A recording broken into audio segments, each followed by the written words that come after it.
ano passado, o Supremo Tribunal Federal entendeu por unanimidade que era necessária uma revisão do número de parlamentares de acordo com o aumento populacional demonstrado no Censo Demográfico de 2022. Por quê? Porque a representação na Câmara ela é proporcional à população de cada estado e do Distrito Federal. Então, cada unidade da federação tem no mínimo 8 e no máximo 70 deputados. Só que alguns estados reclamam que o número não foi atualizado de acordo com as variações recentes no número de habitantes.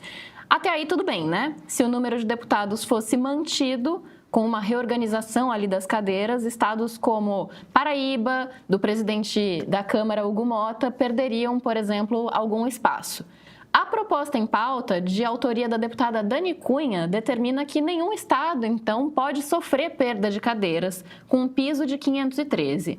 Perder cadeira ninguém quer, né, Pedro? Não, ninguém quer, mas o jogo é esse. Eu acho que depende, a gente já né? tem... Eles mudam as regras quando interessa. Veja, Luísa, a ideia, de fato, é que a gente faça... A gente tem 513 deputados federais na Câmara dos Deputados, tem um teto, o Gabriel vai saber de cor, mas se não me engano são 70 deputados no máximo que um estado pode ter, isso. E no mínimo são 5. 8 a 70, são isso. 8, no mínimo são 8. Então, você pega a quantidade de cidadãos que cada estado tem e você distribui. Você faz uma conta que distribui. A cada 10 anos você tem um censo. O nosso censo, por conta da Covid, da pandemia, ele atrasou 2 anos, mas foi feito. E temos um censo novo, temos um número de habitantes por estado. Alguns estados, como aqui, nosso estado, Rio de Janeiro, perdeu população. O Rio de Janeiro diminuiu. Portanto, é um número menor de cariocas e fluminenses que precisam ser representados na Câmara dos Deputados. Portanto, é natural que passe a ter menos deputados. Eu gosto de ter menos deputados para o Rio, gente, é menos gente defendendo o Rio de Janeiro. Eu não gosto, mas o Rio, de alguma forma, se tornou um lugar menos atrativo para se estar. É por isso que as pessoas estão deixando o Rio de Janeiro. Se nós elegêssemos melhores governadores, o Rio não estaria nessa situação, porque é bem surreal o Rio estar nessa situação. Mas a gente não tem elegido bons governadores faz algum tempo. Existem inúmeras preocupações das pessoas, a capital não cresce economicamente faz algum tempo. Então a gente tem esse problema. Agora, não é só o Rio. Ao mesmo tempo, tem estados que crescem. As cidades médias têm crescido no Brasil. Então, estados grandes, com muitas cidades de médio porte, é o caso de São Paulo, é o caso de Minas Gerais, são estados que ainda crescem um pouco. Veja, o ritmo de crescimento da população brasileira está diminuindo, aliás, diminuiu mais. O ritmo de crescimento diminuiu mais nos últimos 10 anos do que nós esperávamos. Eu sei que essa construção, o ritmo de crescimento diminuiu. Parece uma construção esquisita. Deixa eu ser claro aqui com o que está acontecendo. A tendência da população mundial em algum momento, chegar ali por volta de 10 bilhões de habitantes e diminuir. Agora, a gente ainda não está no ritmo, no momento em que a população começa a diminuir. A população do Brasil não está diminuindo, apenas ela crescia de forma mais acelerada. Se você olhar, Luísa, ao seu redor, para seus amigos, as pessoas hoje em dia têm um filho. Quando muito, tem 2 filhos. E quando tem 2 filhos, é um troço assim, você tem 2 filhos. Eu que tenho 3, eu sou uma aberração. Então, o que acontece? Se você tem 2 filhos, se você é parte de um casal, vocês ficam casados a vida inteira e você tem 2 filhos, vocês simplesmente repuseram o seu número na sociedade. Você e sua mulher vão morrer, você e seu marido, não importa. O casal vai morrer e vai deixar 2 seres humanos no lugar.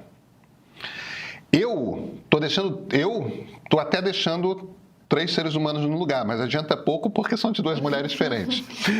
Então a conta não está batendo. Deixa um ser humano e meio, né? Okay. Quando um casal deixa um filho no lugar, estão morrendo 2 pessoas, você está ficando um. Vai ter um momento em que a população brasileira vai começar a decrescer, vai começar a diminuir. Isso é um problema econômico de muitas formas. Não é o que está acontecendo ainda. Apenas o que está acontecendo ainda é que segue crescendo o número de brasileiros, só que está crescendo num ritmo muito menor do que antes. Essa conta que a gente tem, daqui a pouco a gente vai ouvir o Gabriel Azevedo, ele conhece muito desse assunto. Essa conta que a gente tem hoje, do Congresso Nacional, da Câmara dos Deputados, já é uma conta muito torta. São Paulo é um estado barbaramente subrepresentado. Cada eleitor de São Paulo vale muito, muito, muito, muito menos do que um eleitor de Roraima. Isso é um problema, isso é um erro, isso é uma distorção grave. Isso não tem nada a ver com o número total de deputados. O problema é que o estado de São Paulo é tão absurdamente populoso que São Paulo deveria ter mais deputados e outros estados, inclusive aqui o Rio de Janeiro, deveriam ter menos deputados, para que a gente pudesse chegar a um ponto em que a gente tem cada grupo de X cidadãos brasileiros representados por um deputado. Isso a gente não tem ainda.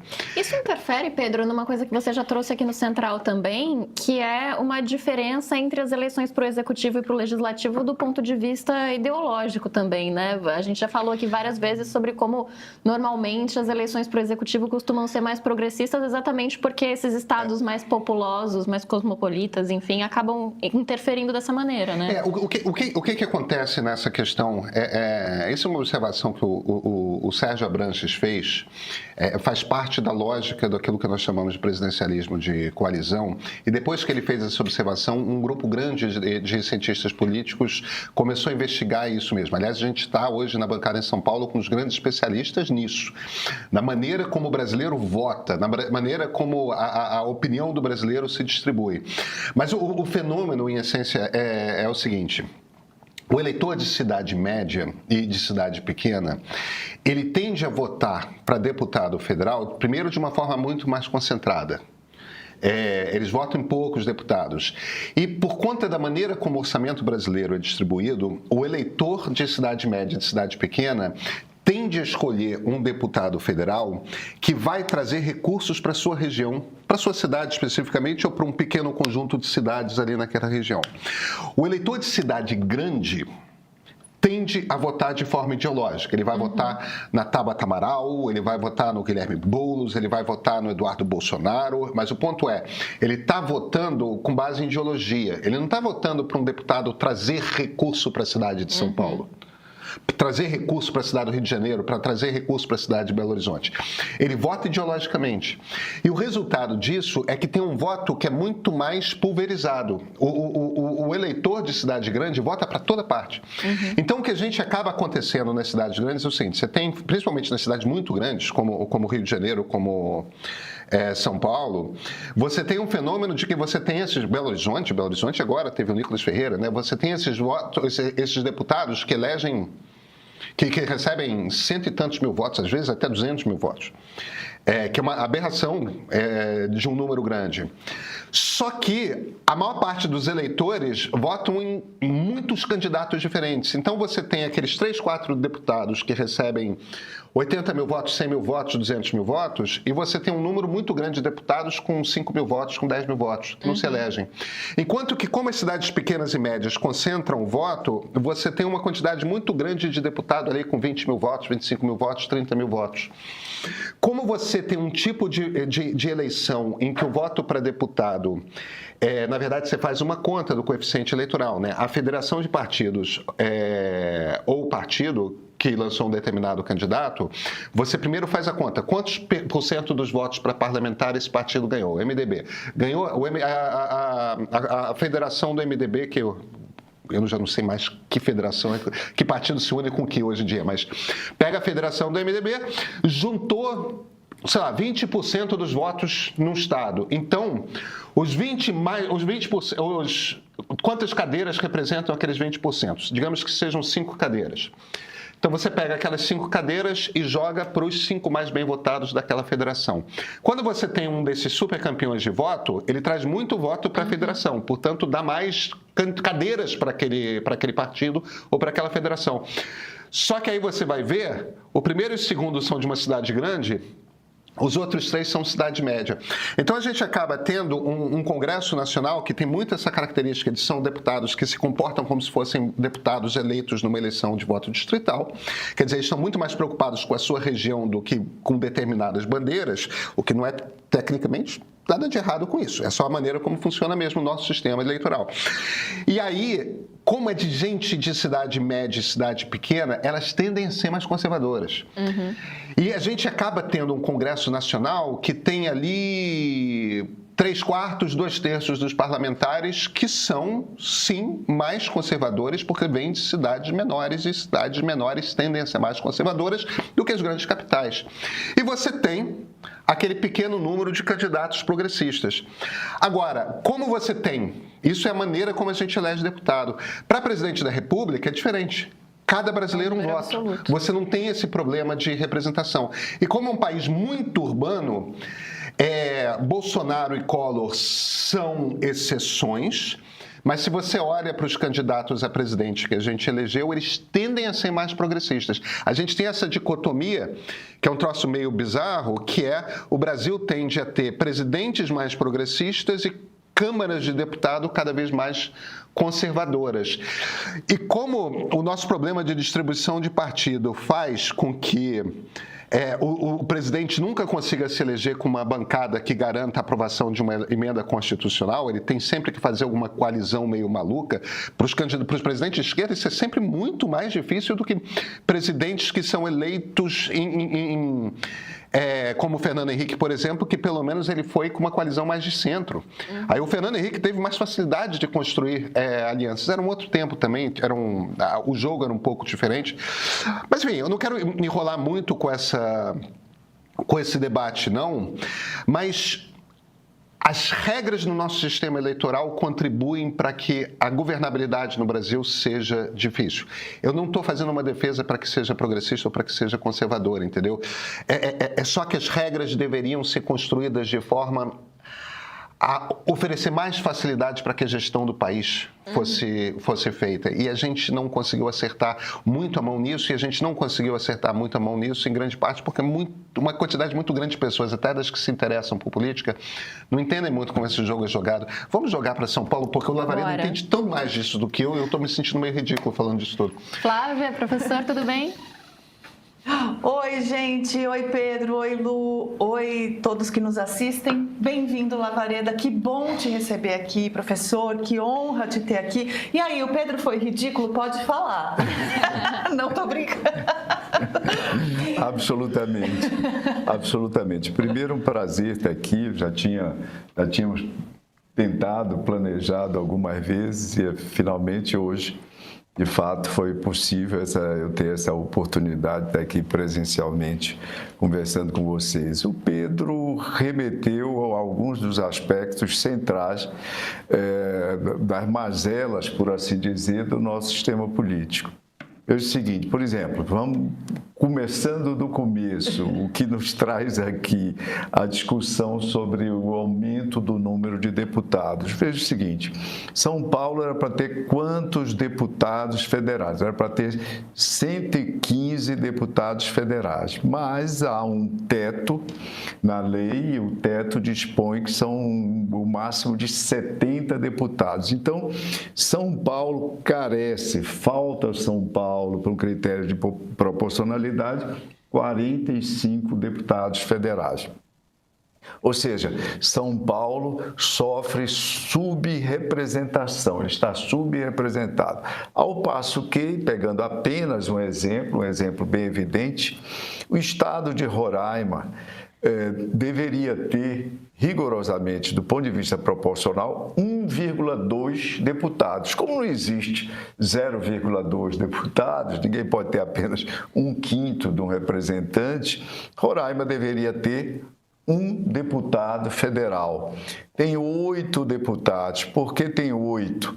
Para quem está nos acompanhando e tem menos informação técnica, há um teto e há uma base, né? A base é o seguinte, um mínimo de 8 deputados federais.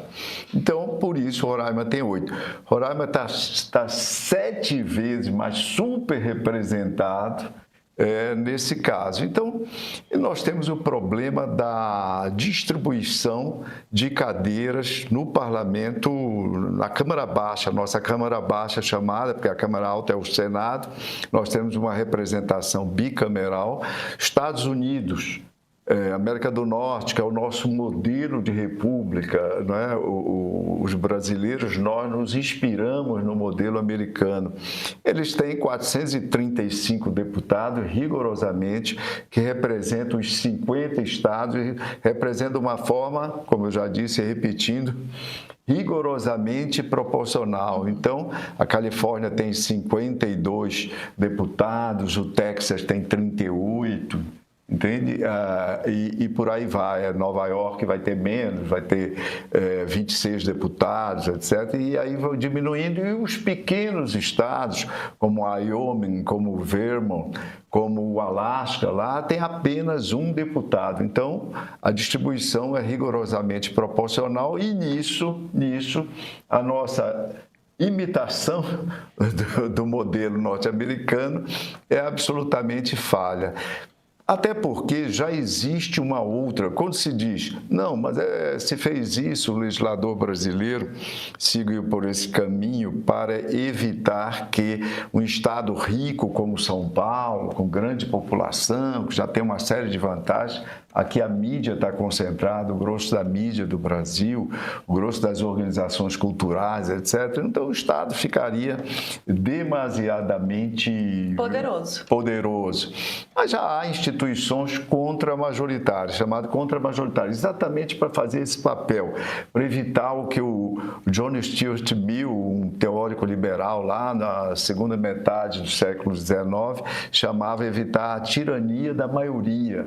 Tirania da maioria. Então, mas há instituições contra-majoritárias no sistema político democrático. O Supremo Tribunal Federal, por exemplo, é uma dessas instituições contra-majoritárias, exatamente para preservar direitos de minoria, vai lá e várias vezes dispõe, muitas vezes, ou pelo menos não raro, dispõe que algumas iniciativas do Congresso afrontam o direito das minorias, direitos constitucionais das minorias. Há também o Senado. O Senado não tem uma representação proporcional. O nosso Senado, tal como o Senado americano, ele tem um número fixo de representantes por cada estado. O deles é 2, o nosso é 3, porque nós temos mania de grandeza. Então, o nosso é de 3 senadores. É uma instituição contra-majoritária. O Senado, então, serve exatamente para equilibrar ou colocar algum fator de mitigação, de ponderação dessa desigualdade básica, populacional, então, do ponto de vista da representação.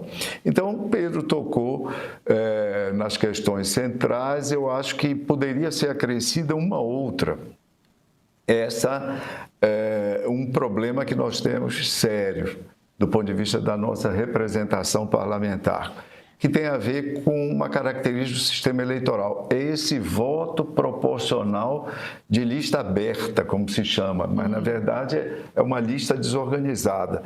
Pensemos o seguinte, São Paulo tem 70 deputados federais. Última eleição, compareceram que número de candidatos? Então, o eleitor escolhe, porque é lista aberta, escolhe um dos nomes que estão disponíveis, que se candidataram. A escolha é simples, ou seja, você tem uma sequência ali de nomes e aparentemente simples, você vai lá e escolhe um. Sim, acontece que, por exemplo, em São Paulo, o número de candidatos registrados foi de 1.450. Quem pode fazer uma escolha minimamente racional entre 1.450 nomes, tendo que se escolher apenas um? Não é? Os psicólogos dizem que grandes números de alternativas levam o indivíduo à chamada paralisia de escolha. Isso vai. Ou seja, um rapaz vai comprar um creme de barbear numa farmácia ou numa pequena loja ou num shopping. Chega lá e tem 1.450 marcas diferentes, ele ou sai correndo ou vai comprar aquela caixa que está pintada com acrílico, com tinta acrílica, ou seja, aquela mais vistosa.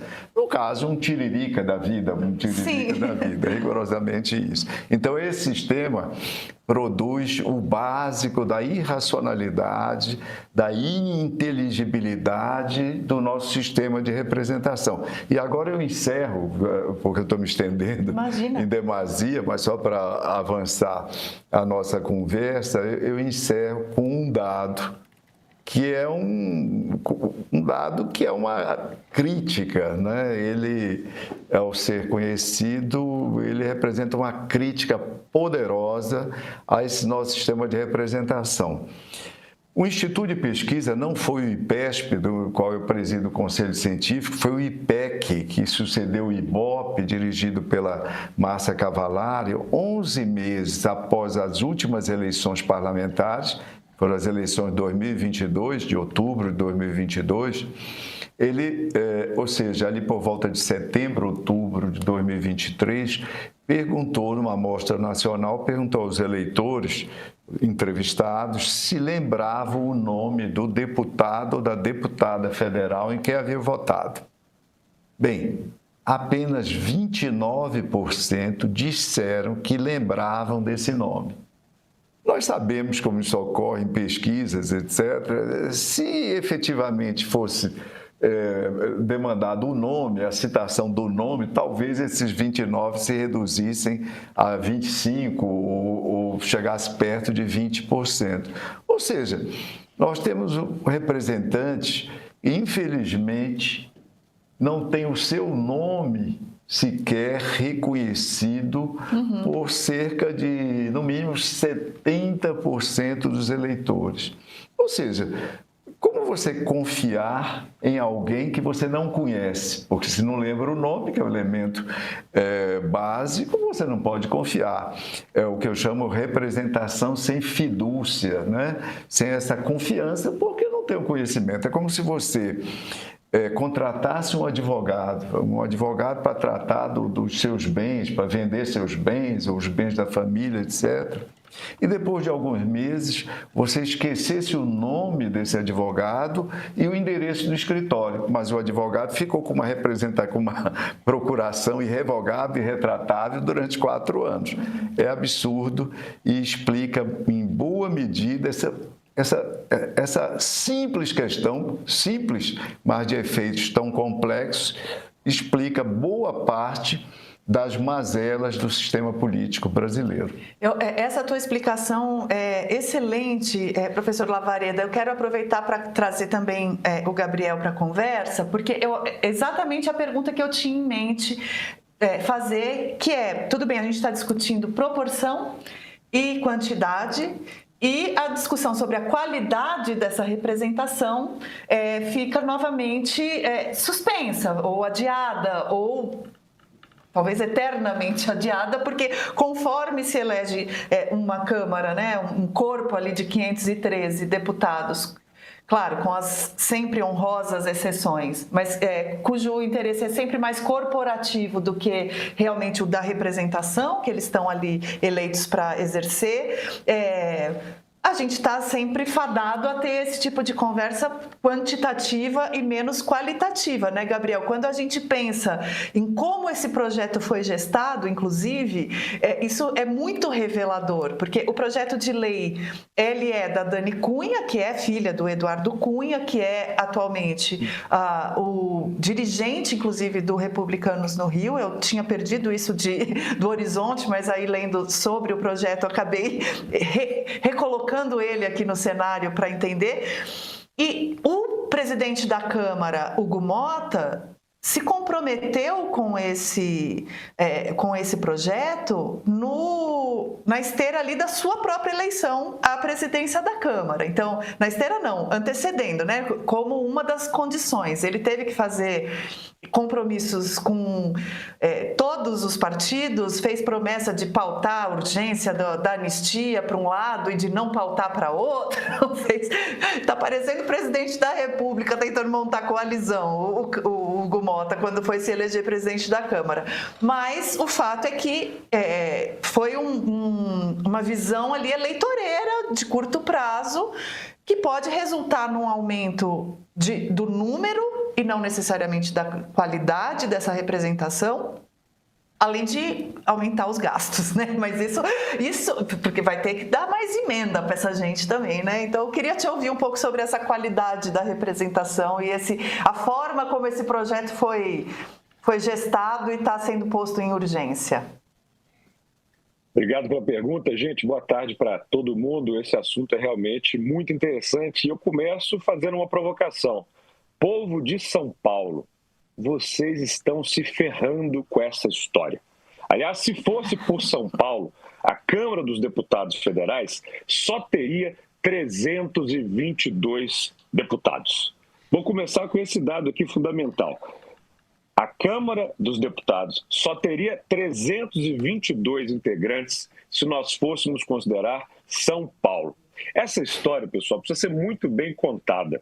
Afinal de contas, ela surge lá em Atenas. Eu não vou voltar tanto no tempo, Pedro, mas vou resumir. Foi lá naquela belíssima cidade que as pessoas pensaram no seguinte modelo.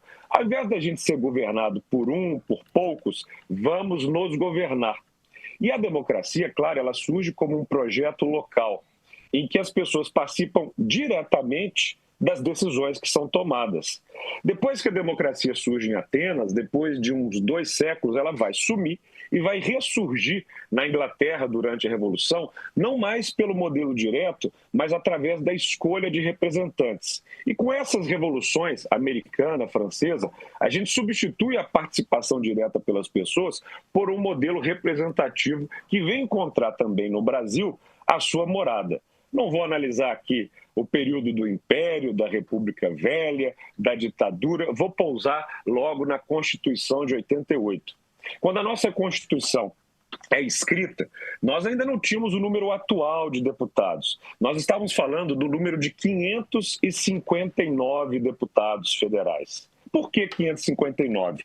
487 foram eleitos pelo povo e 72 deputados, de alguma maneira, ou foram escolhidos ou representavam territórios que não existem mais, né? Como Fernando de Noronha, como própria Roraima, que na época era território e não unidade da federação. Qual foi a decisão em 88?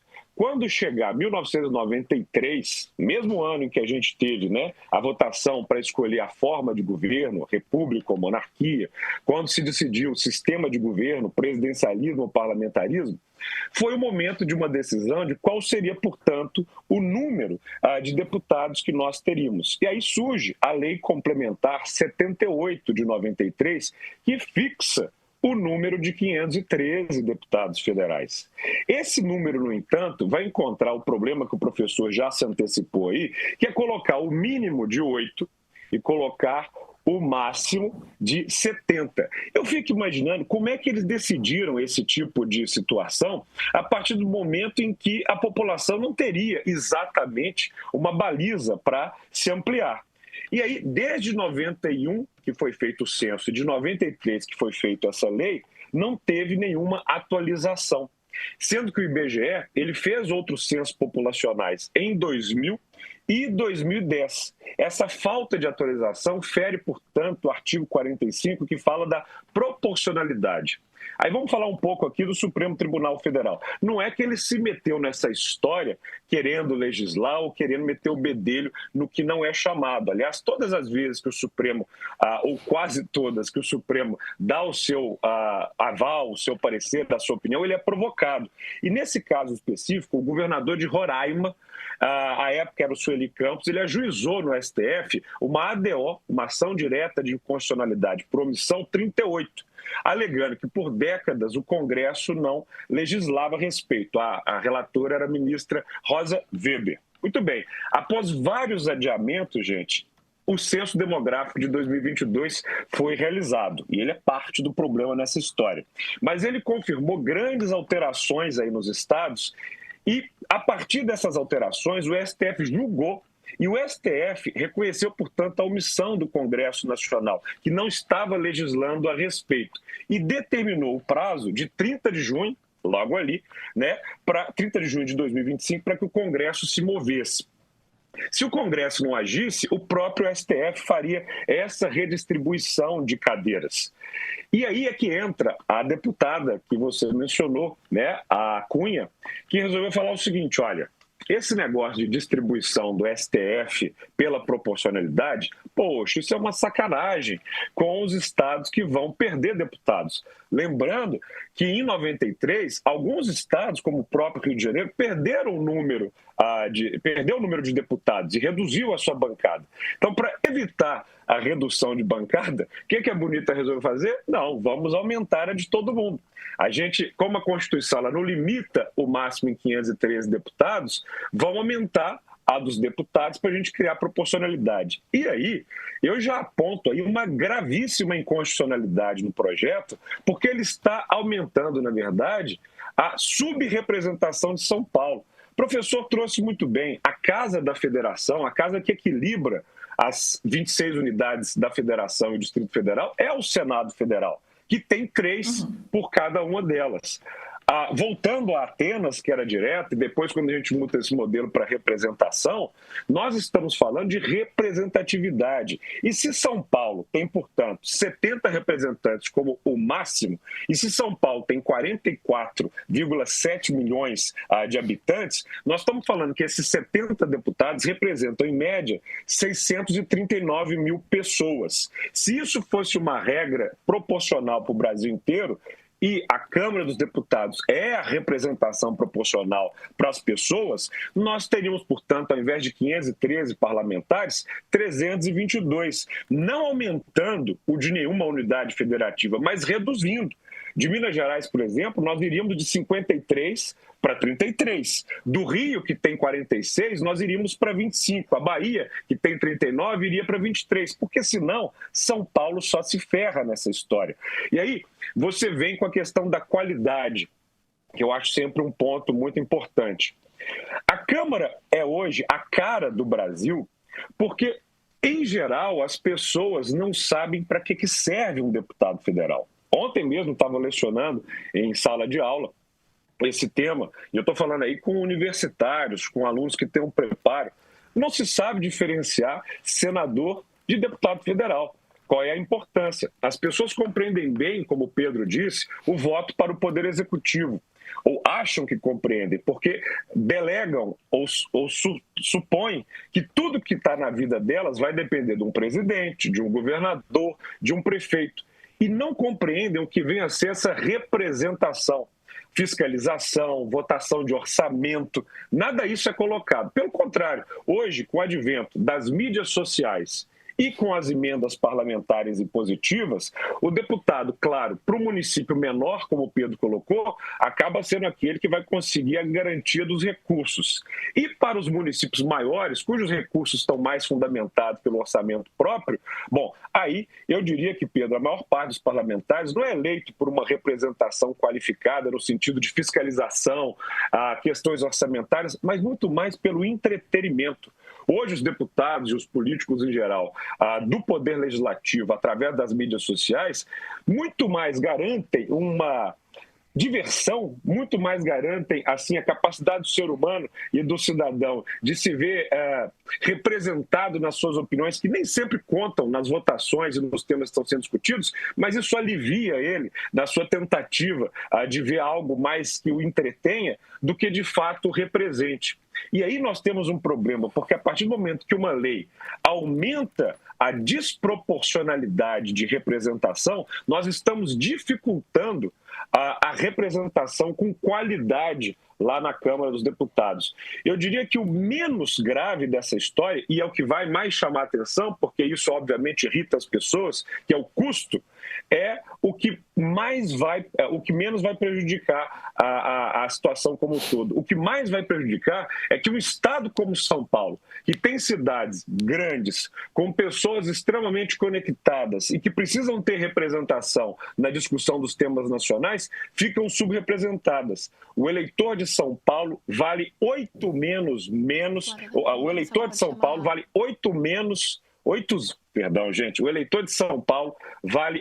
vezes menos do que o eleitor de Roraima. E isso não é democracia representativa. Isso é o gravíssimo desse projeto que, infelizmente, não está contando com uma discussão qualificada, porque a maior parte dos representantes das pessoas sabem que as pessoas não estão ligando exatamente para o que é grave na questão. E eu fico pensando, professor Lavareda, ouvindo o Gabriel e todo esse desenho que a gente fez até aqui, né, com a fala do Pedro e a tua fala inicial, como que isso se liga às outras eleições, né? Então, você tem, por exemplo, até estou aqui com 2 dos 4 livros que você escreveu em parceria com a Elcimara Teles, organizou, né, sobre as eleições municipais, vem acompanhando isso muito de perto. A gente tem, porque a gente está falando de legislativo, mas a gente sabe como as eleições para deputados em particular, hoje, alimentam, inclusive, as eleições municipais, mas também desenham o tipo de governabilidade que um presidente da República vai poder ter ou não. Então, eu fico imaginando se, vamos supor que passe o projeto da Dani Cunha, que ele seja aprovado. A gente tem aí, num futuro próximo, eu não sei se ele já passa a valer para o próximo ciclo eleitoral, confesso que se o Gabriel soubesse a resposta... Já vale. Já vale para o próximo. O prazo dado pelo STF de junho agora é justamente para poder valer para as eleições de 26. Então a gente estaria diante de um cenário já em 2026 com uma Câmara dos Deputados ainda mais robusta, ainda que mais, em tese, mais bem distribuída proporcionalmente, mas mais poderosa, talvez, mais pesadona, e depois, dali a 2 anos, um outro ciclo eleitoral municipal que tem sido abastecido por essas emendas, pela atuação dos deputados. Já era historicamente, mas com o crescimento das emendas ficou ainda mais evidente essa ligação entre deputados e prefeitos. E a gente vê União Progressista, PSD, os partidos do Centrão já estão dominando esse cenário das eleições municipais, né? Nos últimos ciclos, o MDB dominava historicamente, o PSD assumiu isso, mas os partidos do Centrão como um todo dominam esse cenário. Como é que fica? O que muda em outras pontas na tua avaliação, professor? Olha só, eu queria só pedir licença para resgatar uma observação do Gabriel que me parece muito pertinente. Gabriel também é professor e que estava contando essa experiência com alunos dele, né, em sala de aula, e o desconhecimento sobre o papel dos deputados. E nós precisamos identificar o que causa isso, o que causa. Fala-se em nível de educação da população, etc. e tal, mas isso não é você esperar um processo de transformação cultural em que toda a sociedade brasileira adquira conhecimento suficiente. Isso é um processo a perder de vista. Nós temos uma causa efetiva disso, que é um sistema que alimenta, como eu disse, a ininteligibilidade. O sistema eleitoral alimenta a ininteligibilidade, a não compreensão do sistema político, porque é esse voto individualizado, é esse voto na chamada lista aberta, que leva as pessoas a sequer lembrarem, a grande maioria delas, a lembrarem o nome do deputado ou deputada em quem votaram. Vale dizer, e isso é importante, jornalistas, formadores de opinião, etc., levar em conta e, no melhor entendimento, pressionar pela mudança, que esse sistema é uma jabuticaba nossa. a outros países com voto proporcional de lista aberta, um pequeno punhado de países. A maioria dos países que adotam o voto proporcional adota o voto de lista pré-ordenada, como Espanha, como Portugal, como Uruguai, como Israel, como Colômbia, a maioria esmagadora. Agora, os poucos países, como Polônia, como Chile, que adotam o voto proporcional de lista aberta, nenhum deles adota também colégios, distritos eleitorais, que são os nossos estados, largos, distritos amplos, ou seja, essa coisa de São Paulo, 70 deputados para se votar, 1.450 candidatos numa única lista. Isso não existe, é uma jabuticaba nossa. E se nós desejamos melhorar a qualidade da representação, tornar a representação mais compreensível aos olhos da população, que a população possa acompanhar o trabalho da Câmara dos Deputados, por exemplo, nós precisamos aproximar as pessoas dos partidos políticos.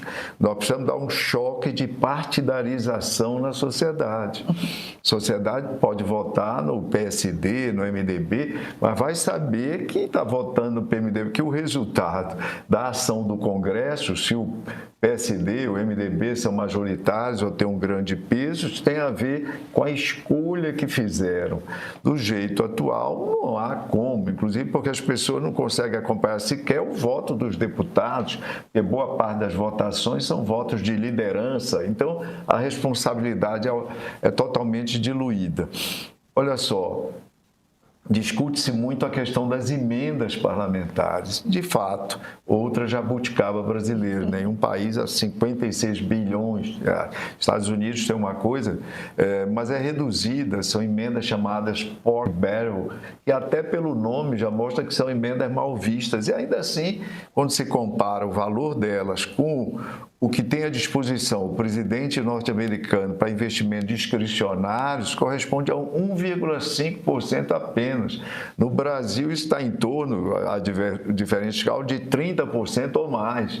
Ou seja, o parlamento, de fato, ele participa ativamente não só da elaboração do orçamento, mas da escolha, da definição direta e pelos parlamentares. Eu, por exemplo, acredito que o parlamento, que dificilmente vai haver um recuo em relação a emendas. Acho apenas que o parlamento pode divulgar periodicamente a aplicação das emendas, a utilização das emendas. E não é divulgar só por indivíduos, ou seja, que parlamentares utilizaram ou não, é divulgar os setores das políticas públicas onde essas emendas foram encaminhadas. Ou seja, as emendas desse trimestre, 17% foram para a saúde, 18% para a educação, etc, etc e tal. Isso já seria um passo significativo. Então, é preciso aumentar a accountability do parlamento como um todo e dos partidos representados no parlamento.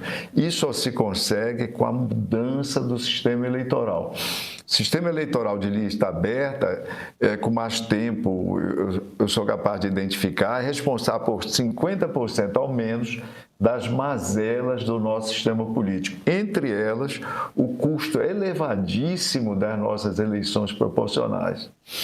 E, indo direto à resposta à sua questão, no conjunto, nós publicamos, como você mencionou, essa tetralogia, é a maior série de estudos sobre eleições municipais. Em cada um desses volumes, dezenas de professores, pesquisadores, especialistas em eleições se voltaram para o exame das eleições municipais. Eu e a professora Elcimara Teles, da UFMG, nós tivemos o prazer de coordenar, de organizar esse trabalho. No último volume, publicado pela FGV Editora, eu e o professor Vinícius Alves, do INSPER, de São Paulo, nós publicamos um capítulo, né, o primeiro capítulo do livro, e lá nós fazemos uma análise histórico comparativa do resultado das eleições municipais por campos ideológicos, porque os partidos mudaram tantas vezes que é muito difícil acompanhar a história dos partidos. Quando você vai plotar isso em curvas, fica uma aranha, alguma coisa inextricável, uma coisa inexplicável. Então, nós agregamos isso por campos ideológicos e, como tal, nós temos uma evolução histórica das 7 categorias de disputa eleitoral no Brasil, que vão da vereança até a presidência. E depois nós correlacionamos algumas dessas categorias de eleição. Então, no último pleito, o que é que nós vimos? Votação para prefeito e votação para deputado federal, a correlação no coeficiente que vai de 0 a 1 é de 0,82. Isso é bastante alto. Elevadíssima. E, para nossa surpresa inicial, mas depois entendemos, a correlação do voto para vereador com deputado federal chega a 0,90, que é quase perto de 1,0, quase de total correlação. O que é que isso significa? Que o voto para deputado federal no Brasil, ele é conduzido em grande medida por prefeitos e vereadores. E vice-versa?